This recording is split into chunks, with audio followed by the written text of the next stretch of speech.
Let's say I'm talking to a large room of college students, and I'll say, how many of you guys out there would consider yourself socialists? I hate to break this to you, but it's 6 or 7 out of 10 in most colleges today. They think they're socialists. So I'll say, okay, what's the primary tenet of socialism? Most of these people know so little about what they claim to believe that they can't even answer that question. I have to argue their side for them. And I say, isn't the primary tenet of socialism from each according to his ability, to each according to his need? Yeah, that's what we believe. We like that stuff. That sounds good. Fantastic, I say. Excuse me? It's thirsty work saving the planet. I say, okay, just you socialists who raised your hands a minute ago, what do you got? I've got an i5. What do you guys have? And there'll be iPhones and Samsungs and Droids and stuff. And I'll say to the socialists, I'll say, bring your smartphones down. What now? Bring your smartphones down. What do you want our smartphones for? I'm not a progressive. I'm not going to steal them. Just put them here on the stage. What are you going to do with our phones? Well, when I'm done, all of us together, not just me, all of us together are going to take these 12 or 15 phones that you've just called yourself socialists. We're going to take these 12 or 15 phones, and if I'm speaking in Seattle or someplace, so we'll go to downtown Seattle, and we're going to go find a pawn shop, and we're going to pawn them. That number of phones, that quality, we should get $2 grand for those easily. That's $120 bills. And we're going to take those $20 bills, we're going to drive through Seattle, we're going to distribute them to the poor people, from each according to his ability, to each according to his need, bring down the phones. And that's when they realize they're not socialists at all. Turns out they're actually capitalists. Because they're all about wealth redistribution so long as it is somebody else's wealth being redistributed to them. But when you point out to them that their wealth is much greater than it's not a whole lot greater for students than wealth of poor Americans, but certainly that there are people in the world where your cell phone could feed a family for a year, easily. The cost of your Xbox 360, that toy you have that you play sometimes, you could feed a family for a year in Africa, easily. So bring it down. Bring it down and give to each according to his need. And they don't. And they shouldn't. Because it's theirs. It's your stuff. This phone is mine. I work my butt off for this phone. I get up every day, I go to work, this phone belongs to me. I earned it. It's mine. They feel the same way about their phones, even though their parents bought them for them. But they get the idea. They get the idea. So now you got them 2/3 of the way there. You got them believing in freedom and wealth creation, in the idea of private property. They love to talk about how they don't want private property because they want other people's private property given to them in terms of health care and give me all these tax benefits, all this other stuff. But when their stuff has to go out the door, suddenly they're not socialists anymore. Funny how that works. And the third thing we have to teach young people to get them to be conservatives is virtue. Now, virtue is not a word you can use with people. Think of virtue and they think of prudence and chastity, and they think virtue means not having sex till you're, 70. But that's not what virtue is. Virtue is very simple. Virtue is just don't be a jerk, man. Don't be a jerk.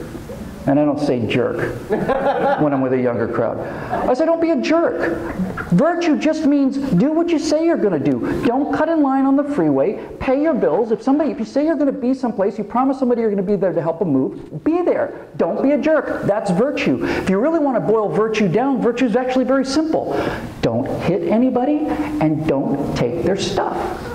How many of you out there are in favor of hitting people and taking their stuff? You too, sir, out in the back, into the black helicopters. But young people will never, ever admit to this because they are fundamentally virtuous kids, believe it or not. They really are. They just don't have an education. So if you just say to them, listen, why is this idea of not being a jerk, of virtue, why is it so important? Because if you're not a jerk, then we can leave you alone. If you're not a jerk, we can leave you alone. If you are a jerk, then we can't leave you alone.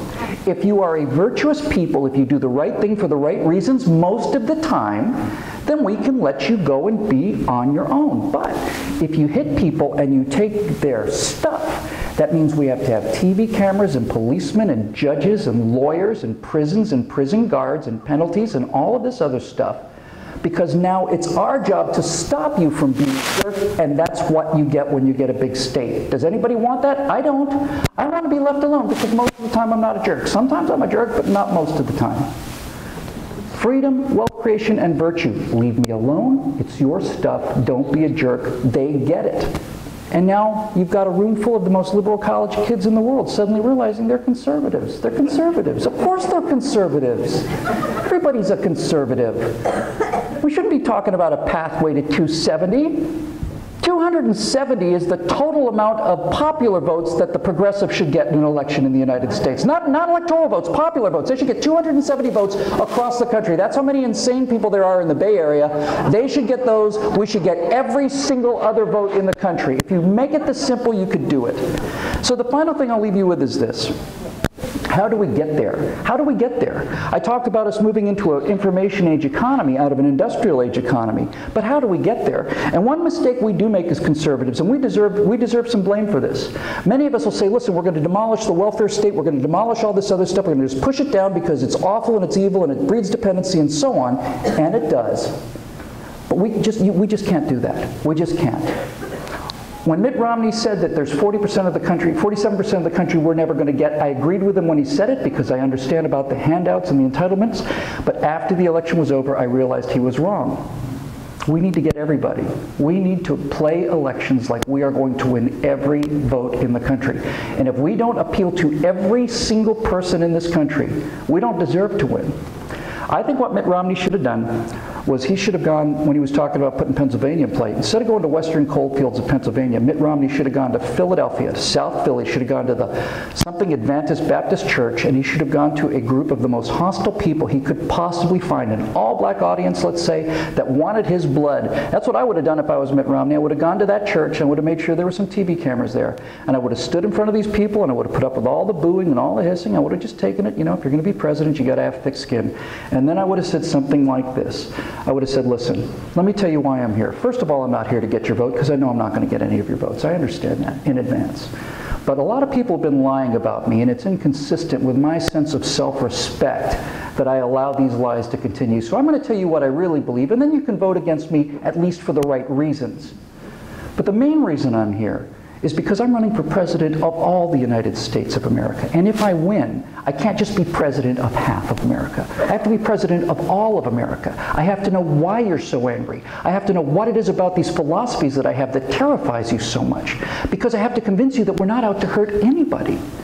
That's why I'm running. That's why I'm here. I'm not here to take your children's food out of their mouths. On the contrary. And then I would look through the crowd and I'd try to find the angriest guy I could find. I'd look for the angriest person who was growling and screaming and baring his teeth, the person who seemed to hate me the most. And I would say to that guy, I'd say, sir, let me ask you a question. This is a serious question, and I don't mean it to sound funny at all. But let me ask you a question. You vote Democrat because you perceive it's in your best interest. I'm a Republican because I perceive it's in my best interest. So we have that in common.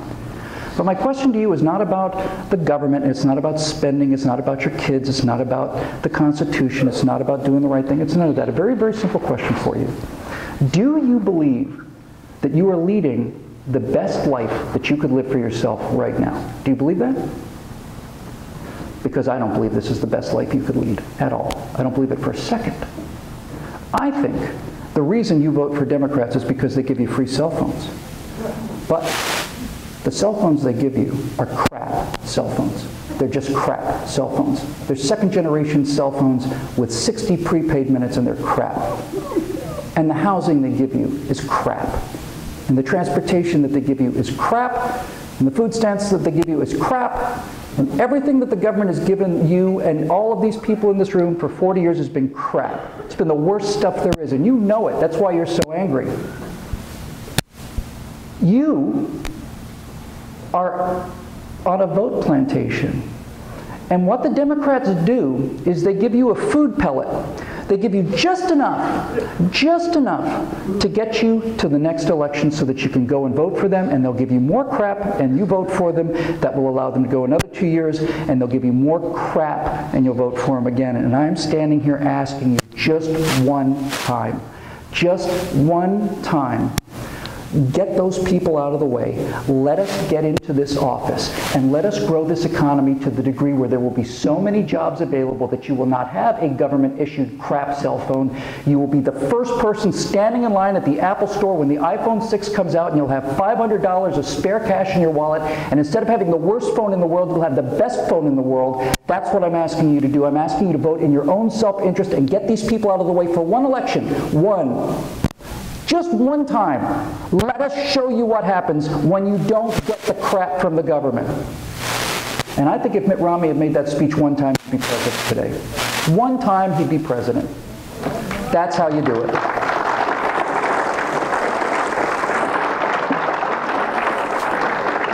So I'll just close with this. What we have to do is we have to build parallel structures. People like those people in South Philadelphia live in a house. They live in the projects, right? Let's call the projects all of this entitlement state and all of this dependency and all this other stuff that we despise, but people live there. You can't just knock that building over. There are people living in there. Half of the country lives in that rotten old building. What we have to do is we have to build parallel structures. We have to build better houses, nicer houses, beautiful houses with parks and ponds and trees and walkways and fountains, and we have to start moving people from that rotten old building into these new houses. And once people see the new houses and once they see how happy people are, we don't have to rope all of them. We don't have to point a gun at them. Everybody will move on their own accord. We have to build parallel structures. And when everybody's moved out of that bad building into the wonderful small new buildings that we like, then we can knock that thing over, because then there won't be anybody in it. So when I talk about parallel structures, I'll leave you with one example. It's one of many, but I'll just leave you with one tonight. If you look at the federal government's approach to education, you find the Department of Education. And if you chart the Department of Education spending, it does this. And if you chart American students' test scores, it does that. The more money we spend, the worse they get. And this isn't a year or 2 years or 5 years. This is 45 years of data that we're looking at now. The more we spend, the worse we do. We spend $70 billion a year in the Department of Education. $70,000 million. That's 4 times as much per student as the next expensive education program in the developed world. And our students come in, what, 24th, something like that now? Right? It's big, it's slow, it's stupid and expensive, and it doesn't work. And the LA Unified School District, where I come from, there are something like 9,000 teachers who are getting paid $100,000 a year to sit in a faculty lounge because of disciplinary problems. They're not allowed to teach, but they can't be fired. So, what do we do as a parallel structure, because there's no amount of PTA meetings that's going to change the LA Unified School District? Well, one example of a parallel structure is homeschooling. And homeschooling has been a good idea for a while, but nowadays, because of this, because of the information age, homeschooling is a whole different story. So let me give you an example. Let's imagine that you're a kid at LA Unified School District and you've got a teacher teaching you chemistry. It's a 22-year-old teacher who got a degree in education. She knows the basics, just the overview of chemistry, and she has to worry about kids throwing scissors at her who she can't discipline and all this other stuff. And there's all this turmoil and all this chaos going on in the classroom. How's it going? Okay, so there's the old school model. Now, think about this. The single greatest resource in America today is not shale oil, it's not natural gas, it's not our mineral reserves, and it's not our lumber and timber. The single great untapped resource in America today is our retired population. We have people who, when Social Security began, were expected to live to 69, 70, living perfectly good lives, healthy lives, alert lives, well into their 80s and 90s and beyond. And I know a lot of retired people. I know a lot of people who are happy not be working every day, but I also know most retired people I know really want something important to do. They want something to do. Using this device, you can pull together 5 or 6 or 12 kids of about the same age. They don't have to be the exact same year. That's part of that mass-produced education system. And I guarantee you, if you look hard enough, you will find within a 2-mile radius of your neighborhood a guy who worked for Dow Chemicals for 60 years. And this guy has been not only a chemistry teacher, he's been a chemist his entire life. And this man or woman has skills that will never be reproduced again in this country if we don't save them now. If we had to rebuild the Golden Gate Bridge today, we don't know how to do it. I don't know that we know how to go to the moon. I told this story once to somebody and they came up to me afterwards and they said, you know, I work with guys that are rebuilding P-51 Mustangs. P-51 Mustang was the #1 fighter airplane of World War II, and there's only a few of them left. Every time one of them crashes, there's one less. And these guys wanted to go back to the original plans and build new P-51 Mustangs exactly according to the plans. I'm an aviation guy, I thought that's swell. This guy came up to me after one of these speeches and he said, you know, we could not build the part of the belly speech where the cooler is. We couldn't get it off the mold. We just didn't know how to do it. We could build the rest of the airplane, we couldn't do it. We put it on computers, we did computational fluid dynamics, we spent $700,000 of computer analysis on it. We couldn't do it. We couldn't figure it out. We had 40 engineers on the problem for a year. We could not get this thing to come off the mold. Finally, one guy said, is anybody still alive, do you think, from North American?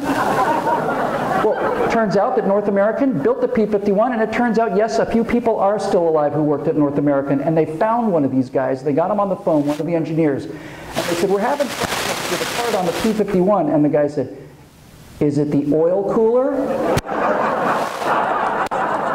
And the guy said, yes. He said, sir, do you know how to make that work? He said, I do. What would you charge us to come and show us how to do it? He said, airfare and lunch. That's what he said. He said, airfare and lunch. So they flew him out to this factory, and I don't think this is exactly right, but it's something very, very much like this. And the guy said, what you need to do is you need to take 5 parts 3-in-1 oil and 1 part Thousand Island dressing, mix them up, slather it over the mold, and then do the press. So they put this mixture over the mold, they did the press, and boink, up it came.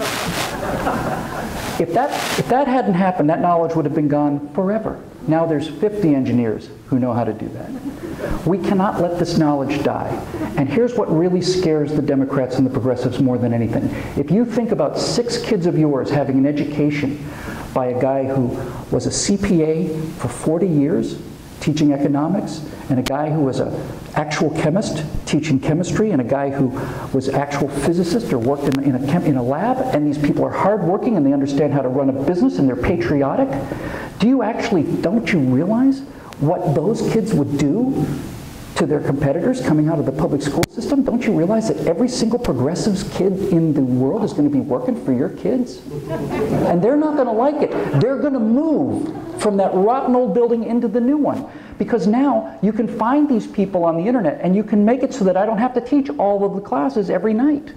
You can find these people, and there are online resources to help with the education, online testing, and so on. I'm telling you folks, the world is moving our way, and we're going to get in front of it, and we're going to win this thing. Because the best thing about that example I gave you is, do you know what it costs to teach those kids instead of $70 billion to teach them that way? You know what it costs?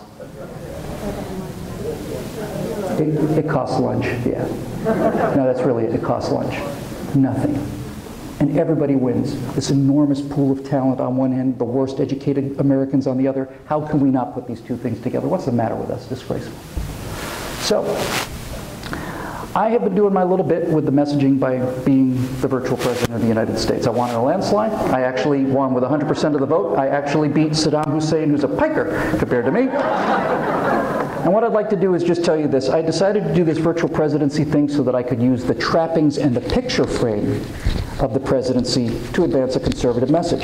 I think Barack Obama's a third-rate mind with a fourth-rate work ethic, but people pay attention to him because when he speaks from the floor of the House of Representatives. So that's what I've been doing as the virtual president. I'm getting caught up in my little wire here. So what I'd like to do with the time I have left, and I've gone a little long on the speech, but we'll definitely stick around for some Q&A, and what I'd like to do is take a couple of questions as the virtual president. We'll have a virtual press conference, and I'll show you how easy it is to knock these things out of the park if you believe in these principles and understand them. There's nothing unique about me. Nothing. Nothing. I just read this stuff, I believe it, I love it, and I understand it. So thank you very much for having me up here in Bluesville, and it's been an absolute pleasure.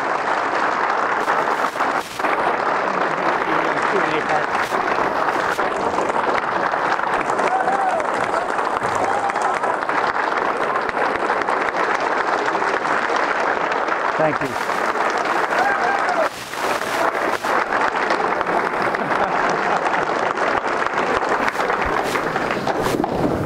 As we've done in the past, we have cards being passed out to the gentleman here that we take to the back, and let's use the microphone. In the meantime? Yep, I'm good. Hang on. Oh, For a while? oh, sure. Oh, hey. You want to tell them what it is? Oh, some people don't realize. Thank you. As we always do, presenting to him a certificate of appreciation. And we thank you very much for the enjoyable evening and very educational. Thank you very much. Thank you. Oh, yeah, yes, please. Here we go.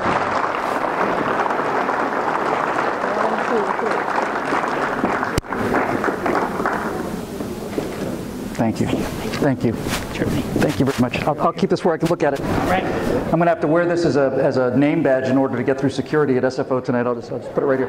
Thank you very much. It's so good to be here. Okay, let's do some questions. We'll go home. Yes, sir. Gentleman in the back has the microphone, and let's take them as the virtual president. What effect does the filtering of the message by the media have on getting your type of message out? What effect does the filtering of the media, what effect does the filtering of the media have in getting the message out? Where's that feedback coming from all of a sudden? Is that me? Let's see if we... I'm sorry? I think it's you. There you go. Okay.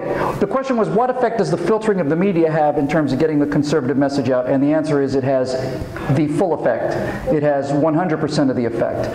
I'll answer this briefly because I know we want to get through the questions. I'll tell you something, ladies and gentlemen. If you look at we talked about deep history, but every single civilization rises and falls the same way. It's a very slow and steady rise. It's a slow gain. And then as a civilization gets to the height of its powers, has a powerful military, its economy trades with the world, and when the civilization is at the absolute peak and it's unchallenged by any external forces, it collapses into the dust almost instantaneously. It's always the same pattern. It's always the same way. Civilizations rot from the head down. It's the elitists that go first. It's the elitists that have a death wish. It's the elitists that have this sense of we have to prove something, that the common people are just a bunch of low, those, what do they call us, the low sloping forehead knuckle draggers out in flyover country. But here's what I want to say about message filtering. We'd be doomed without the internet. Doomed. We are the first civilization in history that is going to come in just at the tail end of this. And this, I won't say this will save us, but this might save us. Because I wouldn't be standing here today if it hadn't been for the internet. If it were up to the industrial era economy of ABC, CBS, and NBC, none of you would have ever heard of me at all, ever. This is the first time in a civilization's history where common people can talk to other common people without having to go through the priesthood. And by the priesthood, I mean the priesthood in Washington, who to tell us, our betters, our intellectual betters, to tell us what we should be thinking. It doesn't guarantee that we're going to be okay, but it gives us hope, and it means that every single day that goes by, we have a better chance of encouraging each other and reinforcing each other, getting organized. But we also have to understand that the guys on the other end of the aisle here are much, much more advanced than we are at this, and we got to get in this game. And there's a sign that we are. But just to give you a very quick example about how good they are at social media, you would think that Mitt Romney would have had an incredible social media presence. Mitt Romney invented a piece of software called Orca. It was get out the vote software, never been tested before. All of it existed in one room with 30 or 40 technicians in one place, and on election day, they turned it on and it started to do its thing and then burned out. And they spent the rest of election day trying to fix this piece of software called Orca. Barack Obama and the Democrats used a piece of software called Facebook. Facebook serves 500 million people every single day and is hosted on servers all around the world and never goes down. And you know what they found out if you were a Democrat on Facebook during the last election? If we're Republicans, see, we're playing such a catch-up game with these people. They're so good at the messaging. We would have thought that as Republicans, we would push out to everybody who's on the Facebook page of Republicans, it's election day, don't forget to get out there and vote for Mitt Romney. But you know what the Democrats actually did? They took all of their friends lists, and then they went to the various precincts and they had people reporting on who was voting and what names were checked off. So as your day would go by on Facebook, if you were a supporter of Barack Obama, you would hear, did you know that your friend Tammy, who lives just a mile and a half away from you, hasn't voted for Barack Obama yet? Why don't you go by and give her a ride, get a cup of coffee, and get down there and vote? Did you know that Mrs. Johnson, who said she was going to vote for Barack Obama, hasn't voted yet, but there's an hour and a half left before the polls close? Why don't you go by and ring her door and get her down there and help the president's agenda? That's almost like people who want to win. So yes, the message is completely filtered, and it's filtered all the time, and if it weren't for the internet, we'd be doomed, but there is an internet, so we're not. Next question, please. What is your comeback to the liberals who want to be left alone, i.e. don't want to be told not to have an abortion or not to marry a same-sex partner? Got it. I just got a note to shorten the answers, but these two questions are the nib of it. So even if I have to spend the rest of our Q&A time, I'm going to talk about these two issues. Because frankly, we are the party of leave us alone economically, regulatory-wise, and so on and so on and so on. And all we ever hear from progressives is, well, if you really want to leave us alone, what's the big deal with gay marriage and what's the big deal with why are you guys so upset about abortion? Let's talk about them one at a time. Let's talk about gay marriage first. What's our position on gay marriage? What's my position as virtual president? I don't speak for everybody. I can't possibly speak for everybody. Every one of us is a party of one, but I'll give you my personal answer. As a virtual president of the United States, everything I do, all of my powers, the powers of the federal government that I'm the chief executive of, are limited and listed very clearly in this document. And I've gone through this document very, very carefully, and there's nothing about gay marriage in here in the Constitution. Not a thing. Not one. But you know what's interesting? There's nothing about regular marriage in the Constitution either. There's nothing about straight marriage in the Constitution at all. As a matter of fact, marriage isn't covered in this document at all. That's ultimately because marriage, when you get right down to it, is really two different things. It's a religious ceremony, and basically it's a contract. It's a contract between two people. So the reason we're having a national fight over gay marriage is because the government is using the leverage of power to enforce one side's view on the other.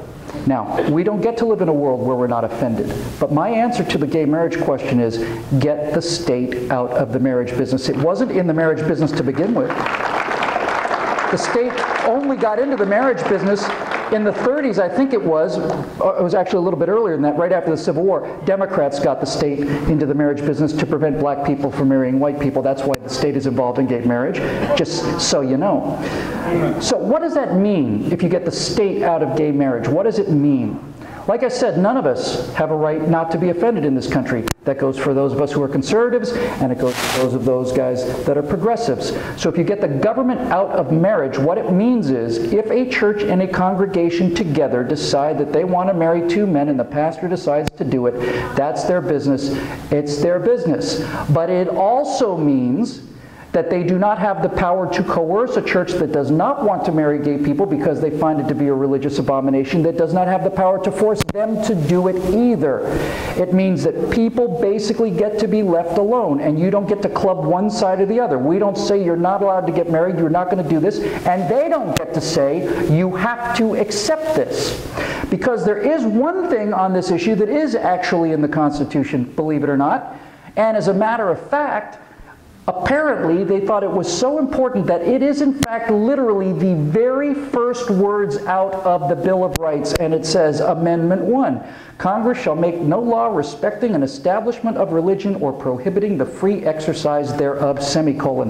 What that means to me as the President of the United States is the only position I have to take constitutionally is I have sworn an oath to protect individuals' right of religious expression from the government. Which means that if your church does not want to marry gay people, then I cannot force you to do it with the power of the government. That's your decision. Likewise, you cannot force other people not to do it. You get the government out of marriage, and if you get the government out of every other thing in society that it shouldn't have gotten into, we'd all be a lot happier and a lot more relaxed than we are on these issues. That's my response to the gay marriage issue. It's based on this document. I don't know what else to tell you. This is the only thing that this document gives me guidance on. We don't have a right to force sinners into virtue, if that's how you look at it. Right? That's not virtue. Virtue comes from inside. Right? We have a duty to be virtuous to ourselves, if that's your opinion. And if you get the government out of the marriage business, no one forces anyone to do anything, and everybody's offended, and that means you've got a pretty good compromise. So now we'll talk about the real tough one, about the abortion issue. Again, I'm going to make the case for the information, and then I'll tell you what I think the political answer is based on the fact that I'm a constitutional constructionist. I will talk to people who are pro-choice, and I'll ask a pro-choice crowd this question. I'll say, how many of, first of all, let me stop myself because I'm a victim of my own brainwashing here. Let's just get rid of the PR terms, okay? there are pro-choice people who believe in life, and there are pro-life people who believe that they should have choices. These are both marketing terms to make our side sound good. Let's just get them off the table, because just because you're anti-abortion doesn't mean you're not pro-choice and just about everything else in the world. So let's just cut to the chase here and reduce it to what it is. It's a medical procedure. It's called abortion, so we're going to call it the pro-abortion group and the anti-abortion group, okay? We're just going to get the marketing terms off the table so we can think clearly. Now, when I talk to people who are pro-abortion, I will ask them this question. I will say, how many of you out there are in favor of human slavery? How many of you out there were on the side of the Confederacy during the Civil War? And the answer is essentially zero. No one is in favor of slavery. Why is this important to the argument about abortion? I'll say, well, think about this.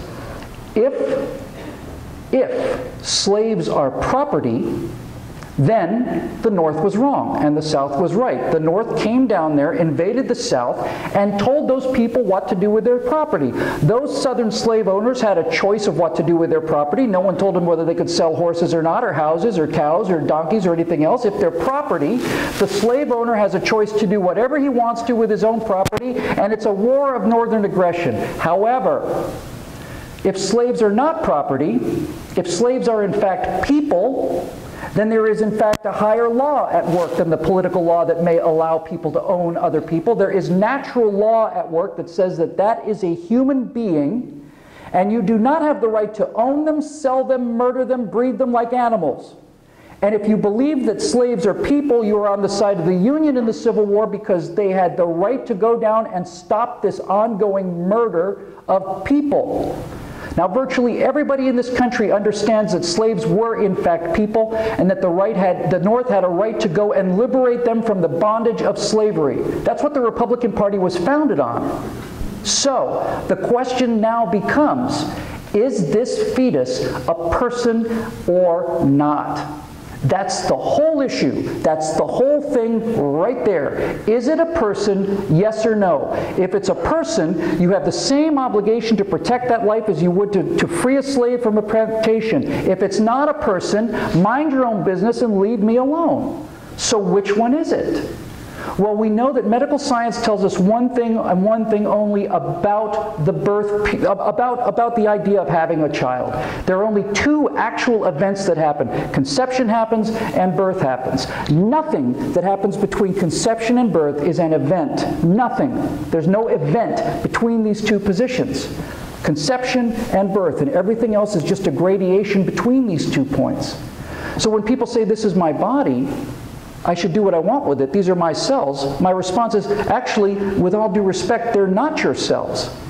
Your cells are your cells. These cells are not your cells. I could take a blood sample from any woman in this room and very likely, well, certainly I could identify her uniquely in the world, but I could take those blood cells out and clone that person and reproduce that person perfectly, but there is no way to reproduce the individual fetus's cells that are within them, because those are 1 in 100 trillion, unique combination of chromosomes.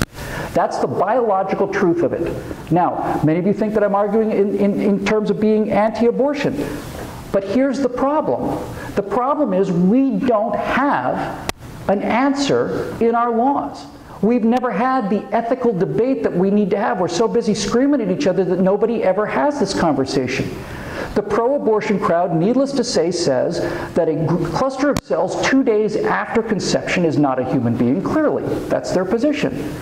The anti-abortions crowd position is, if you were to abort a baby 2 days before it was born, or 2 hours, don't tell me that's not murder, right?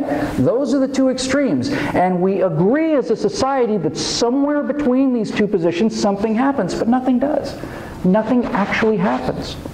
So I think the only answer left to us, I know this is an issue that everybody feels very, very strongly about, but I think the only answer left to us is to look at this document and try to find the wisdom in it. The document doesn't talk about it, which means it's not a federal issue. It means it has to be a state issue or a local issue. And we have to accept the fact that there are communities in this country that have different values than we do. And if you don't like a casino in your backyard, that's fine. But if you do, you might have to move to Nevada. That's the whole idea of federalism, is that's how we can all live together, is that we don't have to all obey the same cultural rules. It's not fair for the people in San Francisco to tell the people in Tuscaloosa, Alabama how to live, or the people in Tuscaloosa to tell the people in San Francisco. I know that sounds like a cop-out to people, but I don't know what else to say. I think that's the only answer. It's not a federal problem. It needs to be a local problem, a state problem, and it needs to be dealt with morally, and the argument has to be held morally. And I don't think anybody would disagree with the fact that there are too many of them. They say they should be safe and rare. Well, they're safe-ish, although not if you live in Philadelphia. That's the only answer there is. My answer to you is I do not have a position on this as the virtual President of the United States. How much time do we have? I got to get to the airplane. I got time. I'll stay till the cows come home. And there aren't even any cows around here. We'll certainly do a few more. Yes, sir. How do you suggest we bypass Jon Stewart? I wouldn't want to bypass Jon Stewart. Well, it's funny, you know, it's interesting. That was a very interesting question, because I've heard Jon Stewart in The Daily Show mentioned before, but I've never heard it put. Who wrote that question? Somebody? Anybody out there? Raise your hand. Well, it doesn't matter. Whoever it was, that was a profoundly interesting way to write that question, because the only way I've ever heard that issue defined before is how do you beat Jon Stewart? How do you compete against Jon Stewart? But you said bypass, and I think that's the only way to do it. I think Jon Stewart. You'll often hear people say we need to have a conservative Daily Show. It's not possible. It's not possible to have a conservative Daily Show, because the Daily Show lives on one thing alone, and some of you people may not know what this word means, but younger people will. The Daily Show sells snark. That's all there is. It's just snark. Snark is just this attitudinal kind of a disrespect and ironic take on something. Here's somebody very serious. Maybe a guy's working on a flying machine in his garage, or maybe this guy really genuinely believes he's seen a religious vision or Jesus or something that might be actually extremely noble. But their position is, what we're going to do is we're going to play this game with our audience where I'm smarter than he is, and you're watching me, so we're all smarter than this Rube and this Hick is, and all the rest of the Rubes and the Hicks, we're smarter than they are. That's snark. We don't need smart, because we're smarter than they are. We don't have to sell snark. We can sell philosophy and comedy and not have to deal with snark. So, I want to do a show called The Stratosphere Lounge. I do a webcast called The Stratosphere Lounge, but I want to do a TV show called The Stratosphere Lounge. But just so you know how we work in the culture here in terms of outflanking The Daily Show, you cannot match The Daily Show. It can't look like The Daily Show. What I want to do is I want to do a talk show that looks exactly like The Tonight Show in 1963. And I want to have the big cameras with the telescoping things there, and I want it to be set underground, and in the opening credits of the show, I want to see people driving around through Hollywood looking for something, and there's no signs. They're just looking, they're looking. And they come up to a door, and it's just a real nondescript door, and a little thing slides open, and a guy looks out, and if it's a veteran, we'll let you in, or if you're well-dressed, we'll let you in, but if you're a hippie or a liberal or progressive, it slides closed. And people come in, and while we see the rest of us backstage getting dressed and checking our iPads and wearing our skinny ties, you know, and you see people going downstairs, and the whole idea that this show would take place in a basement that is literally underneath a Hollywood studio, and they don't know about it. The Daily Show is being taped upstairs, and they don't even know we're here. And you go down into this room, and it's lit like a lounge, you know. They got these little kind of rose-colored pin lights on the cocktail tables, and it's not bleachers of audience that you never see. Everybody's at a cocktail table, everybody's dressed, everybody's looking like money. We have the hottest waitresses on planet Earth. On planet Earth, these are super babes, and you watch them go backstage, and as they turn around the corner, they put their drink order in, they're quoting Ayn Rand on there, and they're solving quadratic equations on a whiteboard. And then I just want to have the big Stratosphere Lounge as a practical set, and I want to get out there and I want to talk about serious issues as a happy warrior, and we're not going to make fun of people. We're going to talk about what works. We're going to talk about what's good. We're going to laugh at these idiots, because I'll tell you one thing here, and this I just have to get into this. This is my favorite thing to talk about of all time. I just came up with this with my friend Jeremy not too long ago, but I actually believe this is the truth. I think that you can explain all of modern liberalism, including The Daily Show, with a theory I have called Island 120. Okay? I think they all want to be on Island 120. And when I talk about 120, I'm talking about IQ. I think, no, I'm serious now. I'm serious as I can be.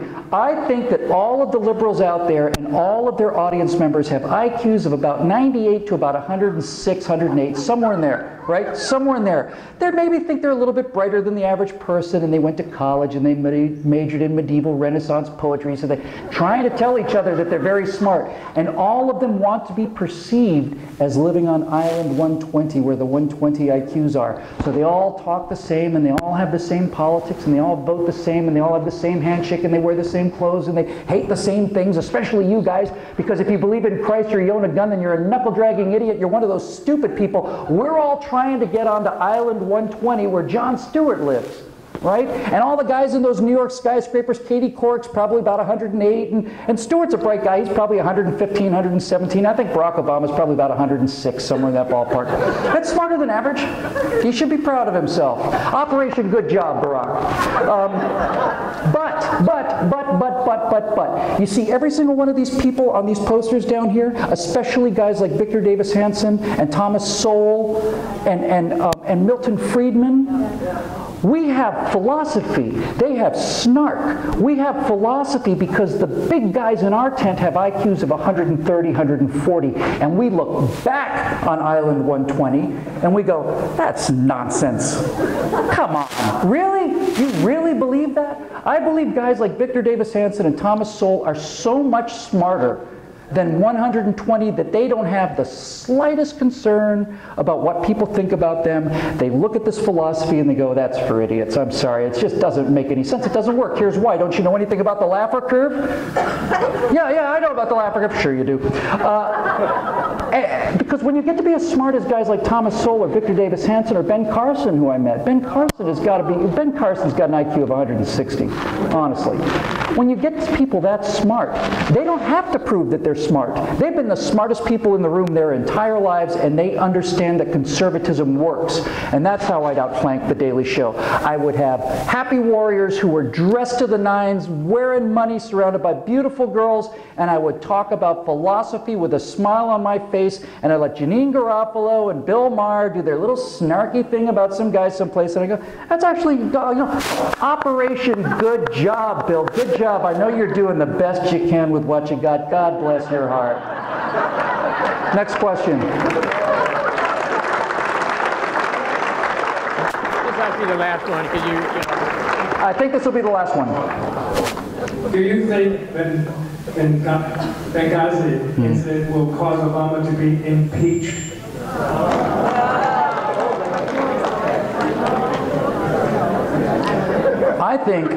I think if Barack Obama kidnapped Shirley Temple at age 6 and blew her brains out on national television, he wouldn't be impeached over it. I really believe that there is no way that this guy is going to be impeached. Because of the media, because of the wind at his back, because the idea of impeaching the first black president, I just don't think impeachment is going to happen. However, he's in trouble. He's in real trouble. And not just over Benghazi. He overreached on the guns thing and it blew up in his face. He overreached on the sequester thing. I had a flight canceled into LAX because of government cuts to the FAA. Right. They have more money than they had 2 years ago, and they had a lot more air traffic then. And some miracle, the Congress stood up and said, you are going to put the air traffic controllers back to work, and we're not going to give you more money. That was a huge win. Barack Obama's in real trouble. He's in real trouble. And frankly, folks, since he's been reelected and since all of these tides are coming to wipe them off the earth as a political philosophy anyway, can I be clear on this when I say wipe them off the earth? I mean philosophically, right? I don't want to harm a person's head, a hair on their head. I really don't. I'm heavily armed, don't get me wrong. I'm not going to tolerate being assaulted, but I don't actually want to hurt anybody. So, I think Benghazi is starting to get some traction. I think it won't go away because you can silence the media, and the media has been utterly, the media ran Abu Ghraib, which was a disgrace. Abu Ghraib was a disgrace committed by a few privates, corporals, and sergeants over the course of 3 or 4 days. The New York Times made that a front page story for 42 consecutive days. Now we have an ambassador dead, we have 2 unbelievably heroic SEALs who went back, a fourth person who was killed. All of the survivors have been sequestered and threatened with lawsuits if they so much as open their mouth. They're all lawyering up. Do these people actually believe, something like, I think they got like 20 people out of that consulate. Do these people actually think that they're going to keep 20 American citizens silent for the rest of their lives? It's not going to happen. Of course it's going to come out. And the more they suppress it, the more it's going to hurt them. And when, look, here are the indisputable facts about Benghazi. Indisputable facts about Benghazi are this. They knew instantly that it was a terrorist attack. One of the chairmen of the Joint, I think the chairman of the Joint Chiefs of Staff said, we were looking at this from a surveillance drone and we saw incoming mortar strikes. You don't carry mortars to a protest about a movie. And you don't have them pre-zeroed in on a position surrounding them. They said the instant that attack started, we knew it was a terrorist attack. And yet, the president sent the Secretary of State out and for 21 days said, no, no, it's a spontaneous reaction to a movie. By the way, that filmmaker who had the audacity to speak his mind, thinking, of course, he was an American citizen who might be protected by First Amendment rights, still rots in a dungeon as a political prisoner of Barack Obama's cover your area policy to get reelected. That guy's still in jail. But what we also know is that the President of the United States of America heard that one of his consulates was under attack, that one of his ambassadors was either dead or missing, and he went to bed. And the Secretary of State couldn't reach him for 8 hours, and the Chairman of the Joint Chiefs of Staff couldn't reach him for 8 hours, and if they had reached him in 8 hours, those guys would still be alive. Do you know that the Al-Qaeda people who launched this attack, they actually heard a little bit back from them? Do you know that when these guys found out after 7 hours that these two former SEALs who were told to evacuate, they said, we're not evacuating, we're going back to help those people. They said, I order you to stay here. They said, you can take your orders and stuff them. I'm going back, there's Americans under fire, I'm going to go back and help those people.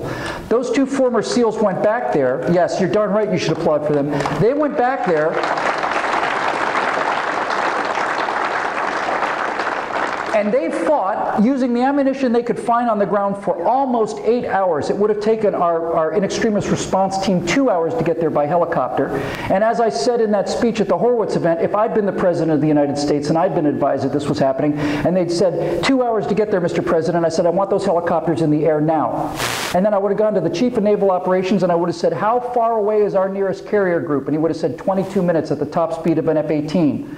And I would have said, I want F-18 Hornets over Benghazi now. I want them 500 feet above those buildings. I want them supersonic. I want a sonic boom over that city every minute for the next 2 hours. I want those people to know that we're coming, and I want our people to know that we're coming. And if we break every window in Benghazi, they can bill us. And if we'd done that,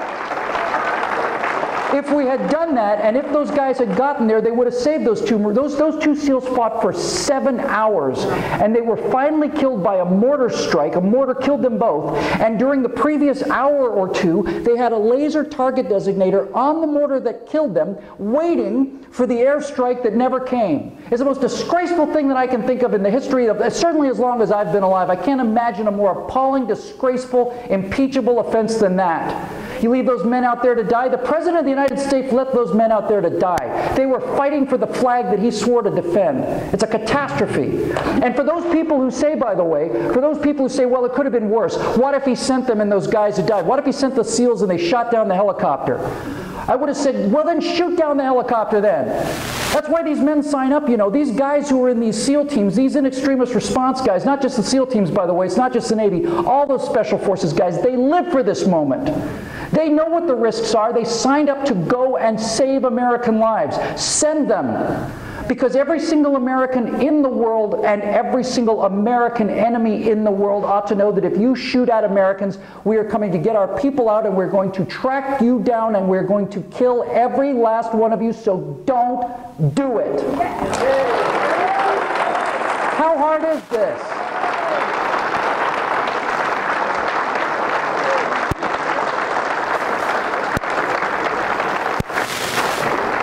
It's going to cost him. This story is going to get out sooner or later, and it's going to cost him. And I think it's going to cost Hillary Clinton the nomination, and it certainly should.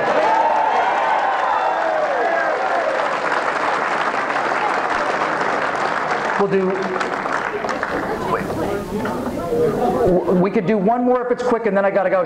Should go out on that one, to be honest with you. You know what? I'm told. We're done. We're done. I know when to go. Thanks for coming. Go out there and get him. Be Winston Churchill. Thanks for having me, Bill. Thank you.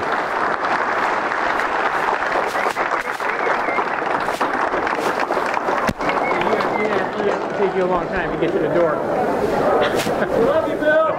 We love you guys too. Bill for president. Thank you.